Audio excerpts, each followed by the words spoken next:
네, 시청자 여러분 안녕하십니까? 아나운서 이용선입니다. 여수 MBC 토크쇼 뉴스앤이슈 특별기획 민선 7기 2년 반환점을 돌아보다 오늘은 광양시 편 준비했습니다. 올해 초 시작된 코로나19 반년 넘도록 일상생활과 민생경제 전반을 뒤흔들고 있는데요.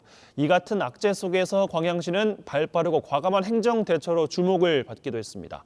하지만 재선의 관록이 보여준 여유 이면에 상대적으로 소극적이었다 이렇게 지적을 받는 현안들도 있는데요.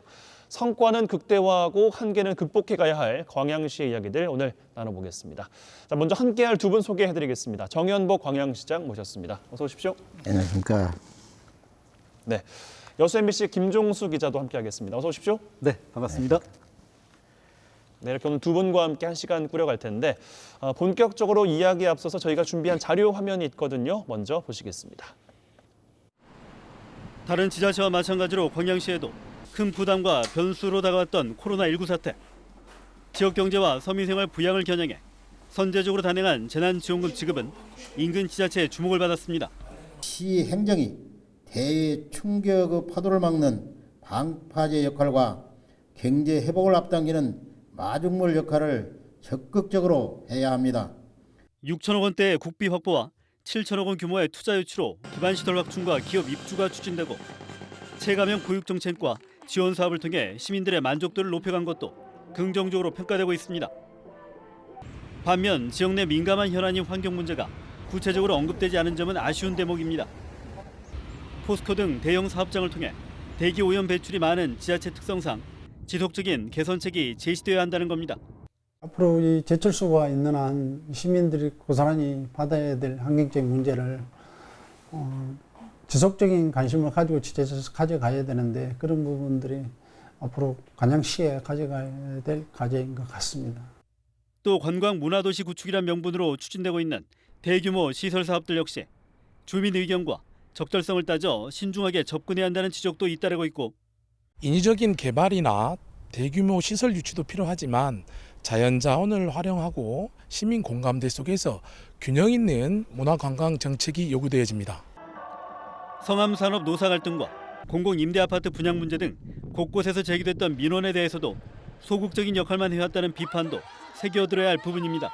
각 곳에서 벌어지고 있는 일들에 대해서 좀 더 적극성을 갖고 시장님이 시민의 대표로서 중재자 역할을 많이 해달라고 요청하시는데 그런 면에서 조금은 부족한 듯 싶습니다. 관내에서 유일하게 재선에 성공한 뒤 정책 추진 과정에서 힘을 받아왔던 민선 7기 광양시. 시민 행복이라는 행정 목표를 달성하기 위해 곳곳에서 노출되는 부정적 요소들을 어떻게 극복할지도 남은 2년 해결 과제가 되고 있습니다. MBC 뉴스 김종수입니다. 네, 이렇게 간추린 광양시의 현안들 소개를 좀 해드렸습니다. 전반에 대한 이야기들 시간 되는 대로 나눠볼 텐데 우선 보셨던 것처럼 재선에 성공해서 두 번째 임기의 중간이 왔습니다. 민선 7기 2년은 어떠셨습니까? 소회를 먼저 좀 여쭤볼까요?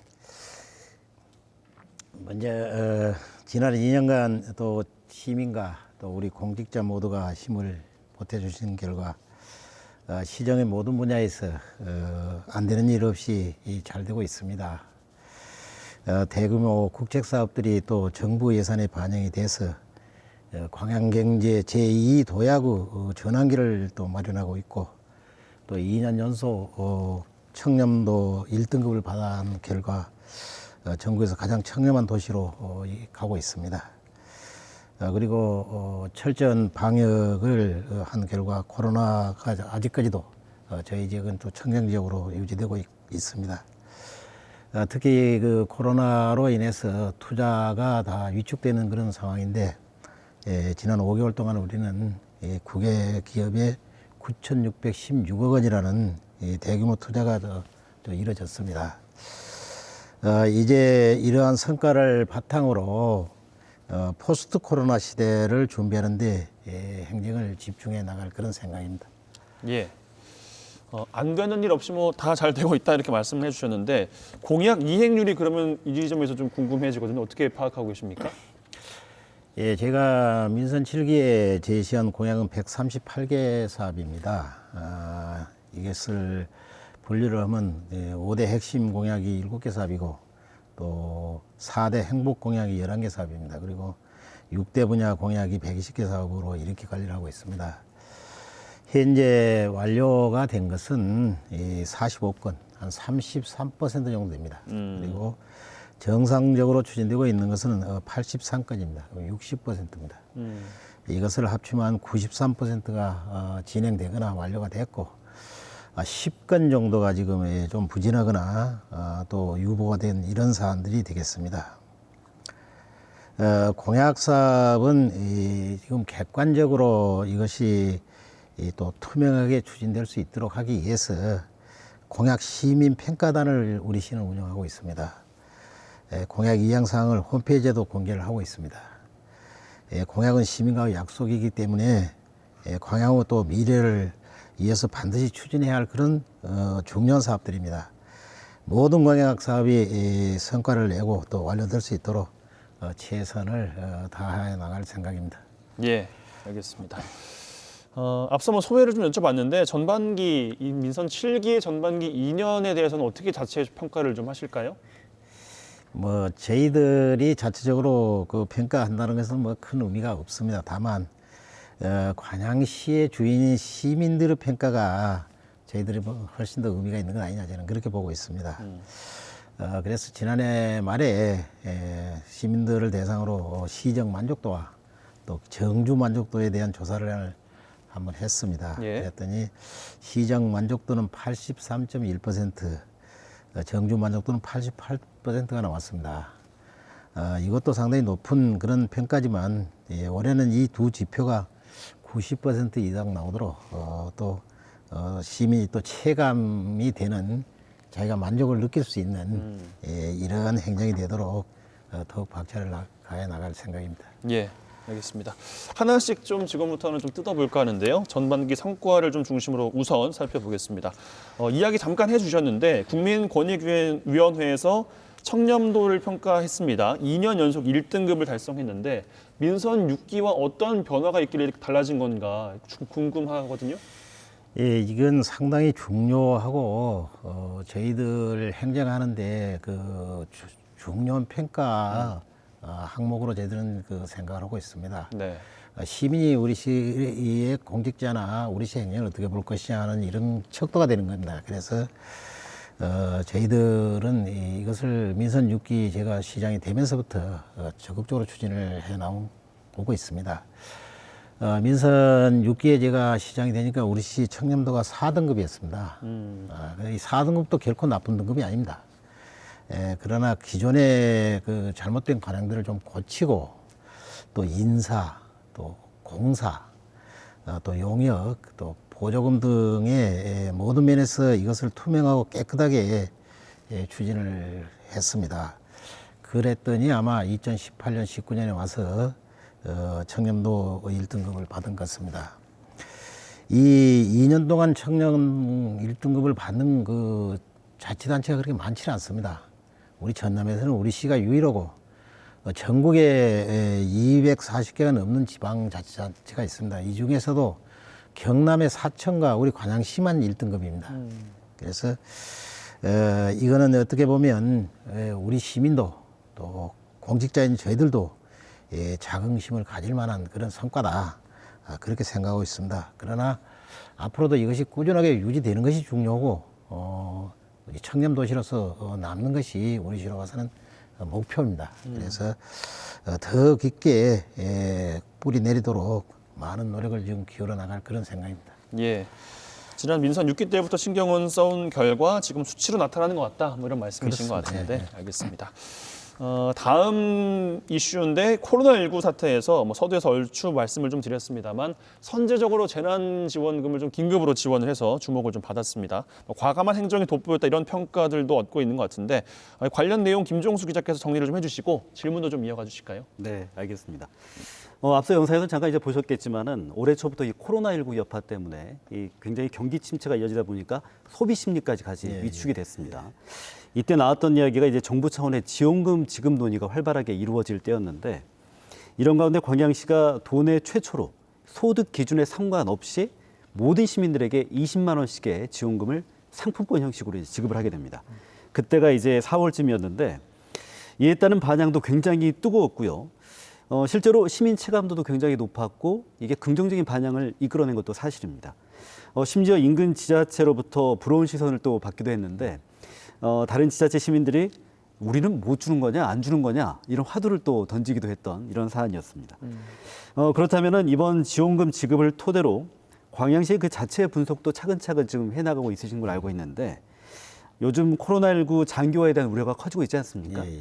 이렇다 보니까 다시 한번 지급할 여력이 되는지 또 이번에 쓰인 지원금이 대부분 또 외식이나 특정 업종에만 좀 쓰였다 이런 아쉬움도 남는다는 지적이 있거든요. 일부분에서 반짝 효과를 낸 거 아니냐 이런 부분에 대해서는 지금 어떻게 평가를 하고 계시는지 궁금해집니다. 예, 먼저 이 어려울 때 우리 시민이 조금이라도 예를 들어 생활하는 데 도움이 되고자 시행하는 그런 정책이었습니다. 일단 20만 원씩을 주게 된 동기는 의회와 사전에 상의를 했습니다. 이거 얼마를 줄 것이냐. 그래서 그리고 어떤 방법으로 지급할 것이냐 하는 문제는 저희들이 이임을 받았습니다. 그렇게 해갖고 이것을 지급하게 됩니다. 우리 김정수 기자님께서 말씀하신 대로 이것이 파급 효과가 있었냐 하는 문제가 상당히 중요합니다. 그래서 저희들도 나름대로 이것을 지금 한 6% 이상 써졌습니다. 그래서 분석을 하고 있습니다. 그런데 분명하게 말씀드릴 수 있는 것은 시민들의 자긍심도 높아지고 또 지역 경제 활성화에 도움이 됐다.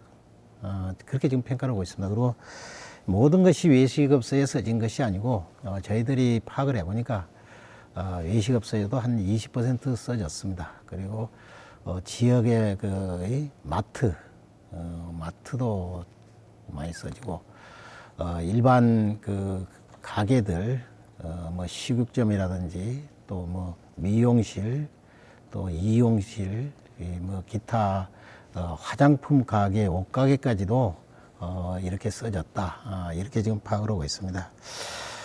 우리 시는 사실 이 코로나에 대응하는 방향을 선제적으로 또 시민이 필요할 때 이걸 하자 그런 차원에서 출발을 합니다. 최초로 우리 시가 마스크를 5매씩을 무상으로 무료로 그냥 전 가구에 공급을 합니다.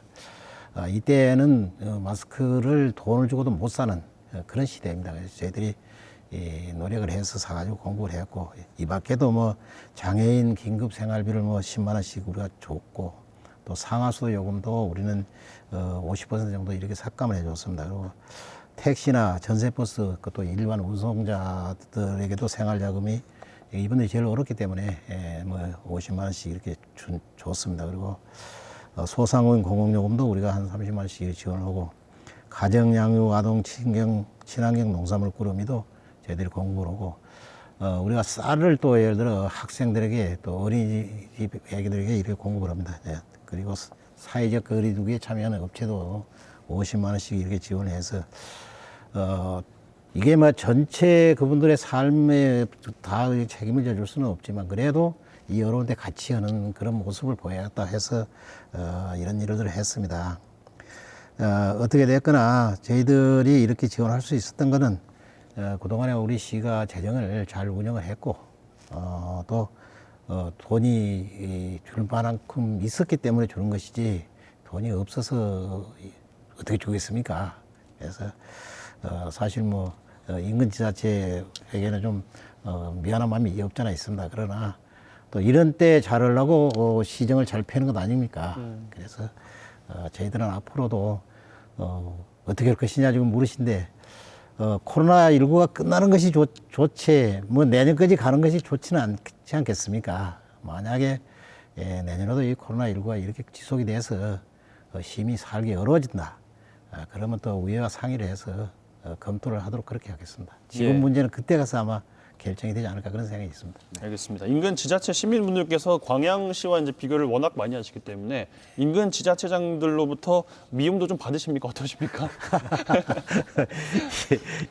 죄송하게 생각합니다. 그러나 저도 제 나름대로 예를 들어 시민들이 저를 믿고 시장을 시켜줬고 제가 살림을 잘 살아가지고 시민들한테 이 어려울 때 같이 가는 모습이 또 있어야 되지 않겠습니까?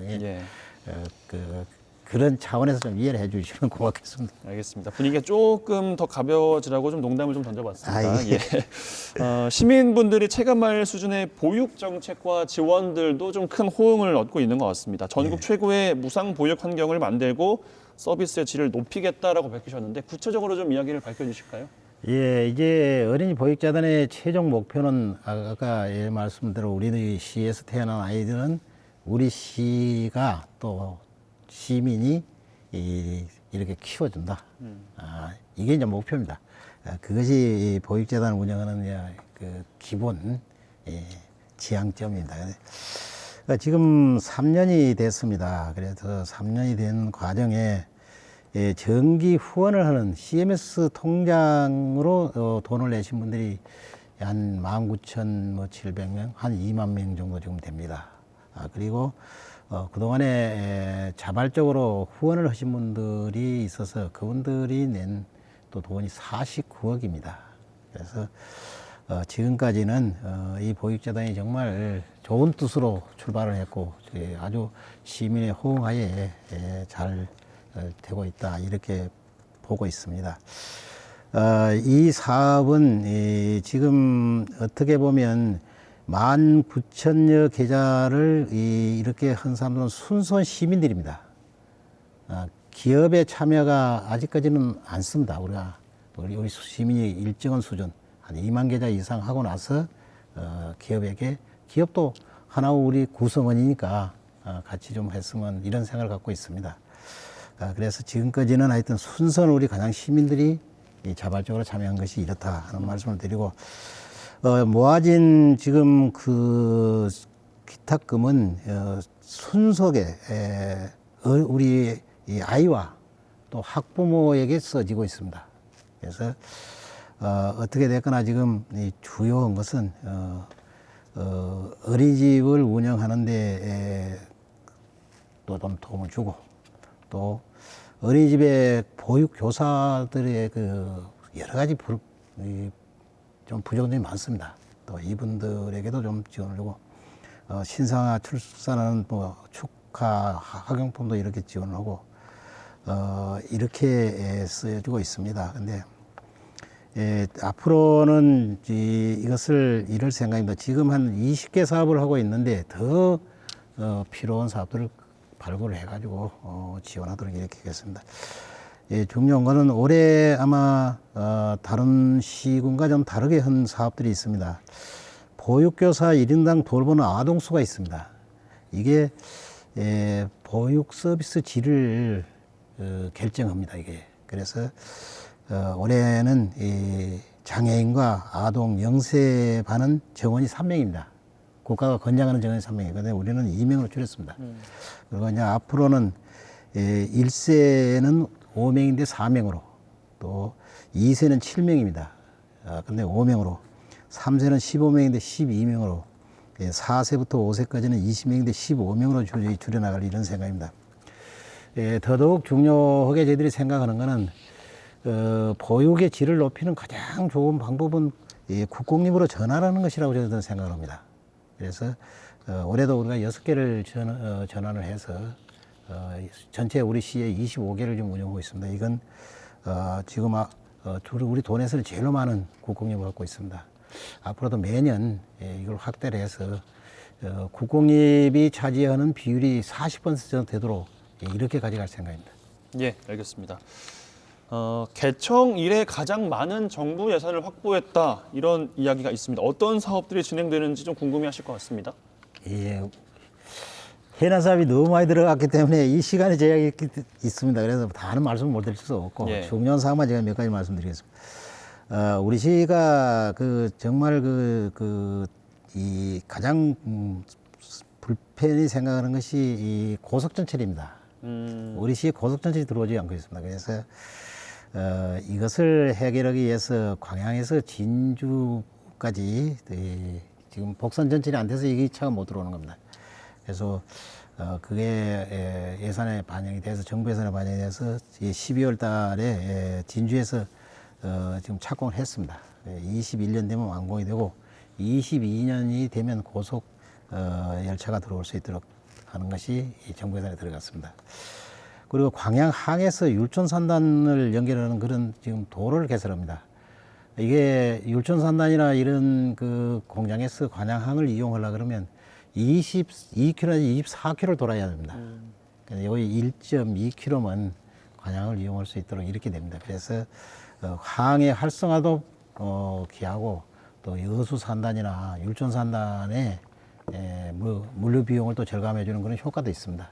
그래서 이것이 지금 한 2천억 정도 되는데 그게 또 정부 예산에 들어가서 정말 희망적인 그런 광양항에도 또 우리 지역에도 광양만 전체에 또 순환도로도 이것을 가지고 연결할 수 있습니다. 그래서 광양항 활성화에 또 기업 유치하는 데 마무리 되지 않겠냐 이런 생각을 갖고 열심히 연결가 들어갔습니다. 그럼 세풍산단이 광양항 배후부지로 또 지정이 됐습니다. 이것 또한 1,000억 가까운 돈이 지금 예산이 확보돼서 산단을 사가지고 임대로 주는 그런 사업입니다. 그래서 세풍산단에서 우리 관양역으로 또 연결한 도로, 또 세풍산단 내부 간선도로도 우리가 이번에 예산 확보를 했습니다. 그래서 이 밖에도 뭐 섬진강의 복합 휴게소를 조성하는 문제라든지 이 광명 구모 생활도 예수시 복합 사업이라든지 이런 것들이 국비에 확보가 돼서 광양을 좀 어떻게 획기적으로 바꿀 수 있는 이런 사업들이 이 밖에도 많은 것이 지금 확보가 됐다. 그렇게 이해해 주시면 고맙겠습니다. 알겠습니다. 관광, 문화, 예술에 대한 이야기도 좀 나눠볼 텐데 아무래도 전남 동부 지역에는 굉장히 어쩔 수 없이 쭉 비교가 될 수밖에 없는 측면이 있어서 예. 광양은 여수와 순천에 비해서 관광이랄지 문화, 예술 이런 기반들에 대한 아쉬움을 좀 표하는 목소리들이 좀 있던 걸로 알고 있는데 근데 이번에 기반을 좀 마련했다 이런 평가도 듣고 있는데 관내에서 추진하고 있는 관련 사업들은 어떤 게 좀 있으십니까? 예, 말씀 지금 드린 대로 우리 시가 관광 여건이 취약한 건 사실입니다. 우리는 그것을 알고 시작을 할 생각입니다. 그래서 지금까지 민선 6기에 이어서 7기까지 제가 시정을 맡고 있습니다만 이 분야를 지금까지 아무것도 없기 때문에 더 하기가 이르게 좋다 저는 그렇게 보는 겁니다. 그래서 일단은 저희들 입장에서는 우리 관양시가 좋은 점이 많습니다. 백운산이라는 좋은 또 산도 있고 섬진강이라는 또 훼손되지 않는 강도 있고 또 산업 시설도 있고 또 관양만의 바다도 또 있고 이런 동네가 많지는 않습니다. 그래서 이것을 잘 활용해야겠다. 기본적으로 그렇게 생각하고 있습니다. 그리고 이제 여기에 이제 점을 찍어야 되는 문제가 나오는데 그래서 예술고등학교도 우리가 적극적으로 유치를 했고 창의예술고 말씀하시는 예, 거죠? 창의예술가 지금 3월달에 개교를 했습니다. 그리고 예. 중학교도 2022년에는 또 개교가 될 것입니다. 그래 지금 추진하고 있고 도립미술관도 외관은 어느 정도 됐습니다. 내부 정리가 아직 안 끝나서 내년 초에 이렇게 지금 개관을 앞두고 있습니다. 그리고 오래된 그 양곡 창고는 잘 지금 정비를 해서 우리 시민들이 우리 지역 예술인들이 쓸 수 있도록 이렇게 지금 전시나 체험 공간을 만들고 있습니다. 이 밖에도 또 윤동주 문학관이나 도성국사 사상수련관을 저희들이 유치를 해서 백운산과 섬진강 관광시설과 이렇게 연계를 지어볼까 하는 그런 생각을 갖고 있습니다. 특히 이 문화예술 행사가 우리 시에 그리 많지는 않았었는데 작년부터 K-팝이나 또 미스트롯 공연을 했습니다. 올해는 코로나 때문에 좀 못 옵니다. 내년부터는 또 계속해서 이런 것도 추진해서 시민들의 문화 욕구, 삶의 질을 높이는 그런 데 충족이 될 수 있도록 이렇게 해나갈 생각입니다. 알겠습니다. 지금까지는 성과들 좀 중심으로 살펴봤습니다. 지금부터는 뭐 성과도 많은 반면에 아쉬운 부분들도 있을 수가 있겠죠. 하나씩 좀 이야기를 나눠보겠습니다. 보육정책 말씀하시다가 기업도 지자체 구성원이다 이제 이런 말씀 이제 주셨어요. 포스코 등 대형 사업장을 통해서 이제 아무래도 대기 오염 배출이 좀 많은 지자체 특성상 지속적인 개선책이 좀 필요할 텐데 이런 민감한 현안인 환경 문제에 대해서 역할이 좀 부족한 게 아니냐 이런 영상에서 초반에 만나보셨습니다. 관련 내용 김종수 기자께서 조금 더 보충을 해주시고 질문도 좀 이어가 주시죠. 네. 사실 전남 동부 지역에서 이 대기 오염 문제 많은 분들이 또 관심을 갖고 계실 겁니다. 또 광양 같은 경우에는 환경 이야기할 때 또 광양제철소 빠질 수가 없는데 다들 아시겠지만 광양제철소가 지역 경제 미팅 영향이 굉장히 큽니다. 협력업체, 또 연관산업 이런 거를 또 연계해서 굉장히 지역경제 활성화에 축이 되고 있기 때문인데 다들 아시겠지만 지난해였죠. 이 정전사고로 유해가스가 또 배출되다 보니까 이게 또 지역민들의 또 관심 사항이 되기도 했고 또 화두가 되고 했습니다. 환경부 자료를 보니까 지난해 TMS 그러니까 굴뚝 자동 측정기를 통한 대기 오염 물질 배출량을 보니까 광양시가 또 전국 시군구 가운데 두 번째로 많았거든요. 이렇다 보니까 광양시가 좀 적극적인 역할을 해달라 이런 시민들의 요구도 이어지고 있는 게 사실이고요. 하지만 자세히 들여다보면은 그 1, 2종 사업장, 대형 사업장 같은 경우에 또 국가와 정부가 관할을 하다 보니까 광양시가 또 영향력을 미칠 수 있는 이제 범위가 한계가 있다는 이야기도 있거든요. 이게 이렇다 보니까 또 광양시가 이 부분과 관련한 또 어떤 역할을 앞으로 해나갈 것인지 이게 궁금해하시는 분도 많이 계시고요. 지난해 그 대기 환경 개선 공동협의체라는 민관 협력 기구가 또 광양에서 발족이 됐습니다. 그래서 이 협의체 내에서 앞으로 환경 문제 해결을 위한 다양한 정책을 추진하겠다는 의견들도 많이 나왔는데 핵심이 이 앞으로 이 광양제철소가 이 협의체 내에서 약속한 이런 정책들 과연 잘 이행할 것인지도 관리 여부도 굉장히 중요할 것 같거든요.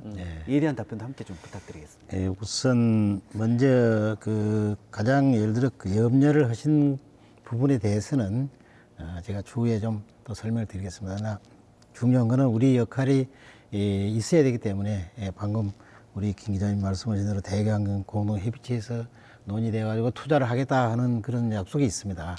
이것이 잘 이행되도록 지금 감시를 하고 있다. 그걸 전제로 제가 말씀을 드리겠습니다. 이제 그 4월 1일부터 관양만권 대기 오염물질 총량 규제가 적용이 됩니다. 이미 됐습니다. 그래서 대기 환경이 개선되지 않고는 앞으로 어렵게 돼 있습니다. 그래서 포스코도 또 뭐 아마 우리 관양만을 끼고 있는 여수 산단도 다 마찬가지로 이 규제를 받기 때문에 개선을 안 해나갈 수 없다. 그렇게 이해를 해주시면 고맙겠습니다. 저희들이 올 상반기에 대기질 그 통계를 이렇게 보니까 많은 그래도 지적은 있지만 그래도 개선이 많이 되고 있습니다. 이산화황 농도가 한 40% 정도 이렇게 감이 됐습니다. 그리고 일산화탄소 농도도 한 20% 정도 감이 됐고, 또 오존 농도는 한 10%, 또 미세먼지 농도는 한 30%, 초미세먼지 농도는 한 40% 이렇게 감이 됐습니다. 그 지적하신 대로 우리 시에 있는 관양제철소가 아무래도 굴뚝을 가지고 있는 산업이기 때문에 이것을 관리를 잘 안 할 수가 없습니다. 그래서 우리도 제철에 개선할 수 있는 또 약속이니까 이걸 잘 지키라고 좀 촉구를 하고 있고 또 그렇게 감시를 하고 있습니다. 지금 포스코에서는 2024년까지 설비 개선하고 기술 개발에 총 1조 원을 투자하겠다 이렇게 되어 있습니다. 그래서 이것이 잘 이행되도록 하겠다는 그런 약속을 드립니다. 그리고 지금 그 포스코가 워낙에 넓기 때문에 이 측정을 하는 것이 참 어렵습니다. 그래서 저희들이 그 이동식 차량을 가지고 또 측정을 하고 있고, 요즘 또 드론을 활용해서 좀 이렇게 측정을 단속을 하고 있습니다. 그리고 우리 이제 시에서 할 수 있는 것이 뭐 큰 역할이 없을 것 아니냐 하는 우려가 있습니다. 그러나 저희들이 법적으로는 뭐 책임이 뭐 국가에 있던 도가 관리하든지 이런 것이 있습니다만, 그래도 어떤 행태가 되든지 우리 시에 있는 회사하고 또 저희들 시민에게 직접적인 영향을 미치는 사안이기 때문에 시에서 감시 감독을 잘 하도록 하겠다 하는 말씀을 드립니다.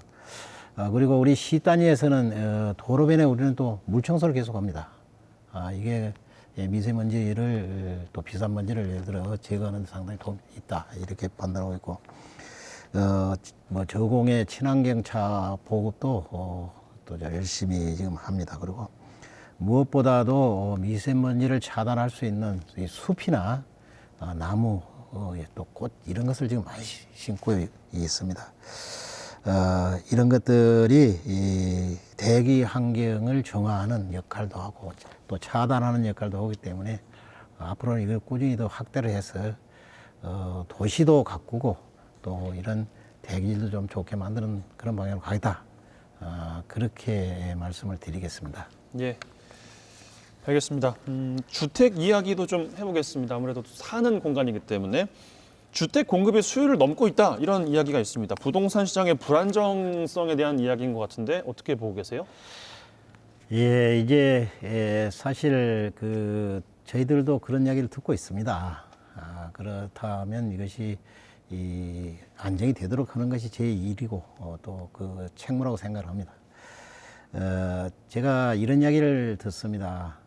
인터넷에서 가장 살기 좋은 도시가 어디냐, 가서 살만한 도시가 어디냐, 그걸 딱 친다면 광양시가 나온답니다. 그런 말을 제가 들었습니다. 그래서 야, 우리 광양시가 그래도 살만한 도시구나, 그런 생각을 좀 많이 하고 있습니다. 그런 차원에서 봤을 때 우리 시에 지금 명품 아파트들이 이렇게 지금 들어오고 있기 때문에 그게 그냥 쉽게 들어온 것이 아니지 않냐, 저는 그렇게 보고 있습니다. 시가 살만한 도시가 되고 또 그러기 때문에 그분들이 여기 와서 그 투자를 하고 더 좋은 아파트를 짓는 거 아니냐, 이런 생각이 듭니다. 저희 시 입장에서는 하여튼 어떤 행태가 되든지 위법이나 불법 행위에 대해서는 면밀하게 조사를 해서 적극적으로 대응을 해 나가겠습니다. 그거는 저희들이 단속 권한이 있습니다. 그래서 그렇게 해 나갈 것이고, 또 많은 분들이 왜 이 집을 이렇게 많이 짓는데 또 짓느냐 하는 말씀을 많이 하기 때문에 제가 이 자리에 빌어서 말씀을 하나 드리겠습니다. 제가 시장이 될 연도가 2014년입니다. 그때 우리 시 주택 보급률이 112%입니다. 112%. 지금 우리 시 주택 보급률이 105%입니다. 그러면 그동안에 우리가 집을 안 짓냐? 많이 짓습니다. 그럼에도 불구하고 보급률이 이렇게 낮아졌다는 것은 많은 사람들이 또 들어와 살기도 하고 집을 또 없던 사람이 갖기도 했다, 이렇게 보면 맞습니다. 지금 저희 시에서 파악하기로는 주택 보급률이 이렇게 떨어진 것은 광양에서 직장을 가지고 있는데 외부에 사신 분들도 많고 또 광양에 살면서도 집이 없는 사람이 또 집을 갖는 경우도 있다, 이렇게 지금 파악을 하고 있습니다. 지금 우리 시가 대규모 공장들이 지금 유치가 돼서 그 공장을 짓고 있고 또 투자 유치가 꾸준하게 되고 있습니다. 그래서 앞으로 저희들은 단기적으로 한 1만 명, 그러니까 1만 가구 정도가 우리 시에 더 예를 들어 집이 지어져야 한다, 저희들은 그렇게 보는 겁니다. 그래서 걱정은 걱정 나름대로 걱정 않도록 해 나가겠지만 꾸준하게 시의 발전을 위해서 좋은 집을 지어서 시민들에게 돌려드려야 인구도 늘어나고 또 우리 지역에 이렇게 직업을 가진 분들이 직주 가까운 데서 다니도록 이렇게 해야 되지 않겠냐, 이런 생각을 갖고 행정을 추진하겠습니다. 예. 주택 공급률은 오히려 10%포인트 가량 떨어졌다, 이렇게 말씀하셨고, 아무래도 이거는 인구와 관련된 또 질문일 수도 있는데 광양시 입장에서는 뭐 이제 성과라고 이제 이야기를 할 수가 있겠죠. 그런데 글쎄요, 제가 얼핏 생각하기에는 명품 아파트들이 이제 들어오는 것, 물론 지구 단위 개발들이 굉장히 많이 이루어지고 있기 때문에 그러면 좀 비싸지 않을까? 뭐 이런 또 시민분들의 또 우려도 또 하실 수도 있을 것 같고, 인근 지자체에서는지 뭐 어쨌든 간에 인구 관련해서는 뭐 매년 또 이게 논란이 또 있지 않습니까? 이런 이야기들도 있을 것 같고, 인구가 늘어난 게 뭐 지구 단위 개발 그리고 지원금 지급 때문에 일시적으로 반짝한 거다, 뭐 이런 이야기들도 하는 것 같더라고요. 예, 김종수 기자께서 관련 내용 좀 정리를 좀 해주시고 질문도 좀 이어주실까요? 네. 이 광양시 인구수가 좀 엎치락뒤치락 한다는 걸 다들 알고 계실 겁니다. 네. 아마 그 정용보 시장께서도 아마 그 6월 말이나 7월 말, 월 말이 되시면 우리 지역의 인구가 얼마나 또 늘었나 줄었나 관심이 굉장히 많으실 텐데, 지난 10년 동안 통계치를 보면은 광양시 인구가 완만하게 좀 상승폭을 이어왔던 건 사실입니다. 수치상으로 보면은 이제 지난해 말에 한 15만 6천 명까지 인구수가 이제 정점을 찍었었거든요. 근데 지난달 6월 현재를 보면은 15만 또 2천여 명으로 줄은 게 또 사실이고요. 이 광양시가 인구 유입을 위해서 말씀하셨던 것처럼 뭐 주거단지 조성, 보육 정책 강화, 다양한 정책을 지금 추진하고 있는데 일부에서는 그 말씀하신 그 공동주택이 들어서더라도 기존 주민들의 뭐 노후주택을 대체하는 수준으로 뭐 그칠 것이다 이런 의견도 있고 우리 신생아들을 낳기 위한 산부인과 등 이 의료 기반 시설이 좀 부족한 게 아니냐 이런 우려도 있는 게 사실이거든요. 그렇다 보니까 인구 유입을 위한 획기적인 좀 방법이 없을까 이런 고민이나 또 요구를 하신 시민들이 많이 계실 것 같은데 어떻게 좀 답변해 주실 수 있을까요? 어느 지자체장이든지 이 인구 늘리는 것에 열중을 할 수밖에 없습니다. 그리고 또 인구가 늘어나면 늘어난 대로 예를 들어 시민들에게 잘해줘야 되는 문제가 있는 것이고 그러나 저희들도 만약 어떻게 보면 인구가 이렇게 늘었다가 또 줄었다가 하는 이런 현상에 대해서 유의 깊게 보고 있습니다. 다만 시의 인구를 늘리는 것은 시장의 입장에서 보면 물러날 수 없는 절대 예를 들어 포기할 수 없는 그런 정책 중에 하나입니다. 인구를 늘리기 위한 정책은. 그래서 뭐 말씀드린 대로 연말을 기점으로 해서 또 인구가 늘었다가 1월부터 한 7월까지는 또 죽습니다. 통계를 보면. 근데 올해 들어서 우리 시가 4, 5월에 인구가 1,204명이 늘었습니다. 그리고 6월 달에 들어서 지금 그 중에 한 500명이 빠져나가고 한 700명 정도 죽은 것으로 늘어난 것으로 이렇게 지금 파악을 하고 있습니다. 저희들도 이것을 아까 말씀드린 대로 어떤 이 주택 공급 그런 차원에서만 일어난 일이냐 이런 또 이야기가 있어서 저희들도 이걸 분석을 해봤습니다. 근데 주로 해보니까 가장 예를 들어 그 인구가 이 기간 동안에 들어온 인구가 가장 예를 들어 이래해서 들어왔다 한 것 중에 하나가 일자리입니다. 일자리. 우리 시에 일자리가 있다는 겁니다. 그리고 포스코에 취직하는 것이 상당히 젊은 사람들의 노망입니다. 그런데 포스코가 그동안에 지역 인재를 많이 채용 못했습니다. 그런데 우리가 최근에 포스코하고 협약을 해서 아카데미를 개설해서 그분들이 필요한 대로 가르쳐서 데리고 가져라. 이렇게 한 정책이 있습니다. 이것이 상당히 크게 작용을 한 것으로 그렇게 판단하고 있습니다. 그리고 보육 정책입니다. 우리 시만큼 예를 들어 애들한테 잘해주는 시가 없다. 젊은이들에게는 이게 굉장히 중요합니다. 그리고 이 일과 보육이 상당히 어렵게 돼 있습니다. 우리는 그것을 해결해 주는 정책을 많이 펴기 때문에 아마 일을 가지고 어린애를 키우신 분들은 우리 시에 오기를 굉장히 희망을 하고 있습니다. 또 실제로 오면 우리가 걔들을 필요한 만큼 또 이렇게 돌봐주고 그렇게 하고 있습니다. 그 돌봄 사업이 우리 시같이 잘 된 사업이 시가 좀 없다 그렇게 봐주시면 청년주택 자금을 저희들이 대출이자를 지원해주고 있습니다. 이것도 상당히 예를 들어 영향이 큰 것입니다. 이게 처음에는 모르다가 이게 지금 1억 범위 내에서 우리가 융자를 해주고 주택 구입을 자금을 써도 되고 이렇게 전세 자금을 써도 됩니다. 이 시에서 이자를 지급하기 때문에 본인의 부담 아무것도 없습니다. 그래서 일정 기간 이 다음에 갚아야 할 일이지만 이자 부담 없이 또 이렇게 해갖고 자기 집을 마련하는 그런 것이 상당히 정책적으로 효과가 있다 이렇게 보고 있습니다. 그리고 명품 아파트가 들어오는 것도 무시할 수 없는 인구 늘리는 데 도움이 된 것 같습니다. 상당히 많은 분들이 정지 여건이 개선됐기 때문에 그 아파트가 들어왔지 않냐 이렇게 보는 것 같습니다. 그리고 마지막으로 코로나19 지원금도 전혀 도움이 안 됐다고 볼수는 없는 그런 상황 같습니다. 하여튼 일단 제가 봤을 때는 제일 중요한 게 일자리고 그다음에 보육 정책이고 청년에 대한 대책 또 그다음에 또 있습니다만 그게 뭐냐면 우리가 이 경력 단절 여성에 대한 우리가 일자리를 교육시켜서 좀 하는 것들이 있습니다. 이것 때문에도 많은 분들이 광양을 선호한다.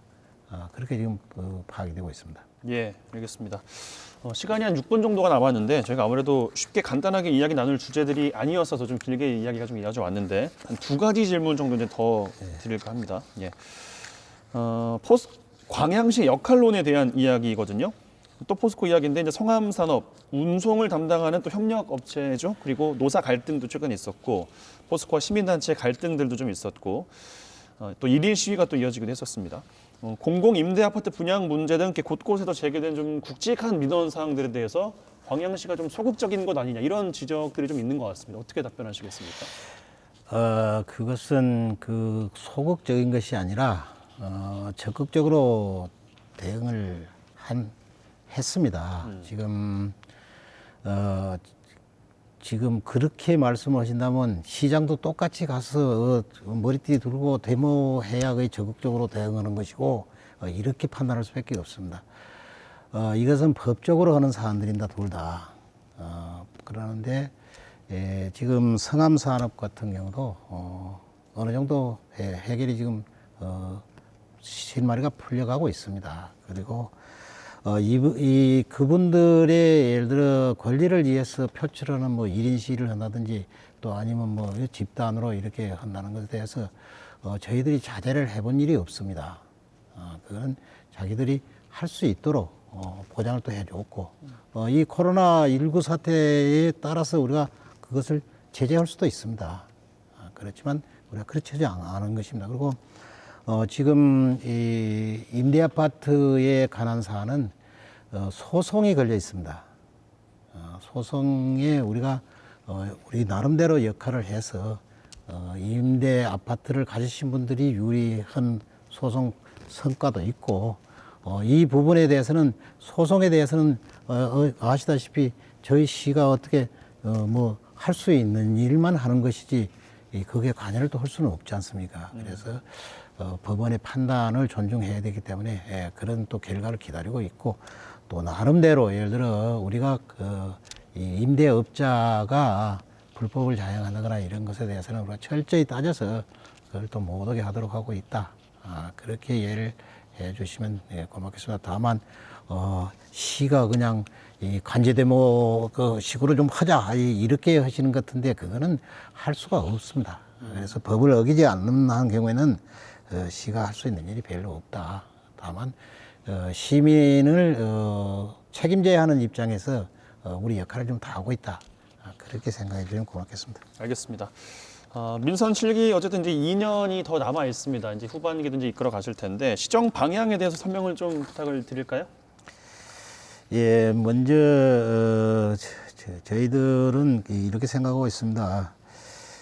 민선 뭐 2기가 반을 넘든지 전체가 다 가든지 간에 광양시는 존속을 해야 되는 그런 도시고 어떤 행태가 되든지 이 시가 잘 살림을 꾸려 나가야 되지 않겠냐 이렇게 생각하고 있습니다. 그리고 여러 가지가 있습니다만 하여튼 시간이 없으니까 제가 간단히 말씀드렸습니다. 일단 지적하신 대로 관광 산업이 우리 시도 좀 있어야 안 되겠습니까? 그래서 그 부분에 좀 전력을 다할 생각입니다. 그러니까 낮에는 또 백운산이나 섬진강을 중심으로 하고 밤에는 이 도심권의 야경이나 기업의 이 야경도 굉장히 좋습니다. 이런 것들을 잘 활용해서 해나갈 생각이고 2차 산업 클러스터를 구축하겠습니다.